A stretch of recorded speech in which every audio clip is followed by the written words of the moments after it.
All right, this first example is here just to help us get used to these properties. We've been given 3 facts, 3 values of certain definite integrals, and we've been asked to find some values of some other definite integrals, some related definite integrals. So look at letter A, the integral from 4 to 1 of f of x. So what is the area under f of x between 4 and 1? So this should be a red flag because these limits are out of order. We usually go from smallest to biggest, from left to right. Here the 4 comes before the 1. So that's your hint that we're probably going to have to use that first property, which is we're going to switch the limits of integration, which means we're going to get the opposite value of the integral. So that's going to be equal to the opposite of the integral from 1 to 4 of f of x dx. But the integral from 1 to 4 of f of x is already given. It's -2. So I'm going to have the opposite of -2, which just makes +2. So for letter B, I've been asked to find the area under f of x between -1 and 4. Well, I don't have that information specifically, but I do have the area under f of x between -1 and 1, and then the area under f of x between 1 and 4. So that's going to equal 5 plus -2, which makes 3.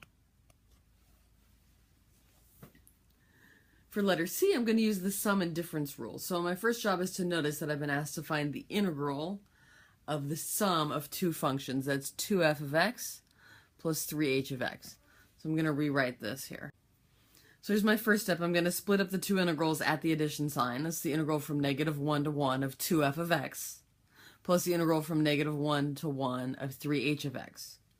Now each of those 2 integrals happens to have a constant multiplier that's going to come out to the front. So that was that another rule. I'm going to show you what it looks like when I bring the constant multiplier out to the front.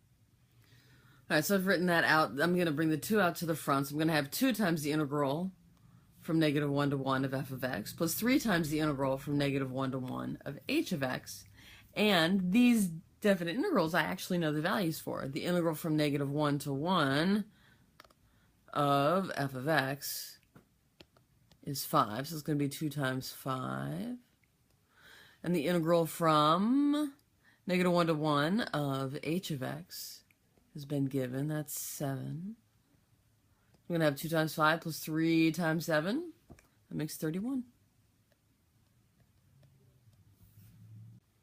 Okay, these last 2 problems, they're just here to make sure you're not making up your own rules.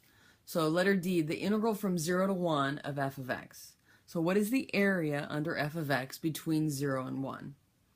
Now I know the area under f of x between -1 and 1, but just because I chop the interval in half doesn't mean that the area is going to be half, because we don't know that half of the area comes from, we don't know where the function is taller or shorter, so we can't make assumptions. So letter D cannot be answered. And they put that in there to make sure that you know that you can't answer that.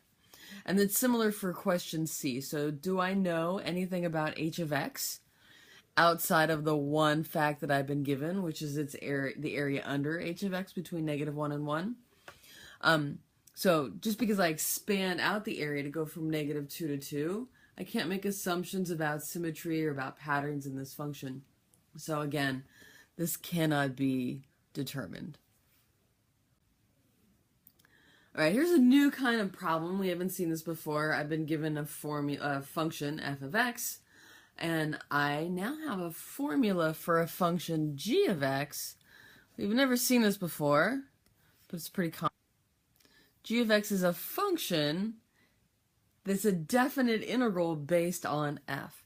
So g of 1 means